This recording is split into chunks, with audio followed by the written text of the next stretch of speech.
হয় এখনো পর্যন্ত জানা যায়নি অলিভারের ঘুম না ভাঙার রহস্য এবং এর কারণটাই বা কি। এভাবে 1 দিন 2 দিন 7 দিন যায়, কিন্তু অলিভারের আর ঘুম ভাঙে না। ওদিকে ডাক্তাররা বিরক্ত এবং চিন্তিত হয়ে গেছেন, কেননা তারা রোগ নির্ণয় করতে পারছেন না। চারপাশে খবর রটে যায় অলিভার কোমায় চলে গেছে, কিন্তু কারোর মাথায় এটা আসে না একজন সুস্থ সবল মানুষ কিভাবে কারণ ছাড়া কোমায় চলে যেতে পারে। ওদিকে অলিভারের পরিবারের পাশাপাশি তার পার্টি থেকেও অনেক চেষ্টা করা হয় তাকে সুস্থ করার জন্য, কিন্তু কিছুতেই কিছু হয় না। এক পর্যায়ে সবাই বুঝতে পারে অলিভারের ওপর ভয়ঙ্কর কোনো জাদু করা হয়েছে, যার প্রভাবে অলিভার সুস্থ থাকার পরেও ঘুম ভাঙছে না। তখন অলিভারকে যে হাসপাতালে ভর্তি করা হয়েছিল সেখানকার একজন ডাক্তার তার পরিবারকে বলে, আমার মনে হয় না এই ডাক্তারি চিকিৎসায় তাকে সুস্থ করে তোলা সম্ভব হবে। আপনারা বরং একজন কবিরাজ দেখান, কেননা রোগ নির্ণয় করতে আমরা ব্যর্থ হয়েছি। এটা আমাদের কাছে অন্যরকম কিছু মনে হচ্ছে। আমরা ডাক্তারির মাধ্যমে এর সমাধান করা যাবে বলে মনে করছি না।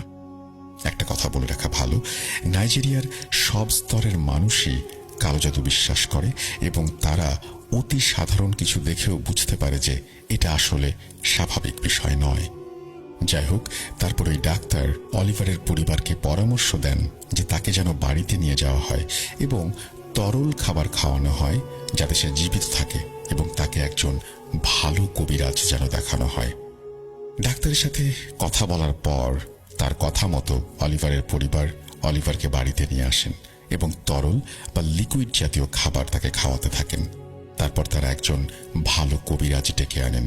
কবিরাজকে সবকিছু বলার পরে কবিরাজ বলেন, আচ্ছা, আমি দেখছি কি করা যায়। সেদিন বিকেলে কবিরাজ বসেন আসনে অলিভারের সাথে কি হয়েছে সেটা জানার জন্য। অদ্ভুত ব্যাপার হচ্ছে, কিছুক্ষণের মধ্যে তিনি ঘুমিয়ে যান। ঘুমানোর পর কেটে যায় ঘন্টার পর ঘন্টা। কবিরাজের আর ঘুম ভাঙে না। কবিরাজের সাথে থাকা তার সহকারীরা তাকে জাগানোর চেষ্টা করে, কেননা অনেক সময় অতিবাহিত হয়ে গেছে। কবিরাজ তখনও আসনে বসেছিলেন, এটা বিপদের লক্ষণ, কিন্তু কবিরাজের সহকারীরা তাকে জাগাতে ব্যর্থ হয়। আশ্চর্যজনকভাবে তখন ওই কবিরাজ কোমায় চলে যায়। এটা কি হলো?